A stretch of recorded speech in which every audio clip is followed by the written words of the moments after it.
동맹당. 여기가 이탈리아에서는 일당이 됐고 유럽 우회 의석수도 있는 거예요. 네. 그리고 굉장히 그 친숙한 얘기죠. 이름이죠. 마린 르펜 대표가 르펜. 이는 국민연합. 이것도 구구정당. 네. 여기 프랑스에서 1등. 그 다음에 영국이 또 웃겨요. 영국은 듣도 보도 못한 당일 거야, 아마 여러분들. 영국의 구구정당 브렉시트 당이라는 데가 있어요. 당 이름이 브렉시트 네, 당이에요. 브렉시트 당이야. 여기 이름 브렉시트 하겠다는 얘기죠. 여기 당이 1등을 한 거야. 그러면 어떻게 된 거야? 보수당, 뭐 또 노동당 이런 데는 어떻게 돼? 여기 2, 3등인데. 네. 그리고 프랑스에도 이 공화당이라든지 이런 데들 네.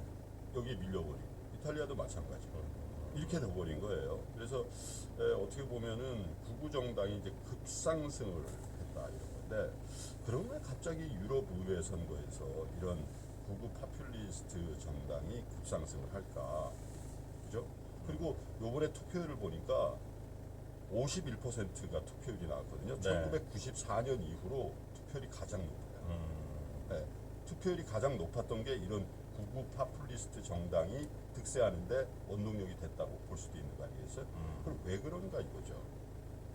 뭐 난민 문제 이런 게 결국 물론 그것도 있고 네. 뭐 영국이 이제 EU에서 나가는 브렉시트도 화제가 되니까 관심도 더 끌고 그랬겠지만 저는 본질적으로 트럼프와 중국 간의 이런 어떤 패권 전쟁 형태의 어떤 계속 공방전이 있으니까 네. 유럽 사람들도 이렇게 된 거예요. 그러면 야 세계 패권을 놓고 미국과 중국이 저렇게 가열차게 다투는데 우리 유럽은 도대체 어떻게 되는 거야? 유럽은 도대체 무슨 목소리를 내고 있는 거야? 이런 생각들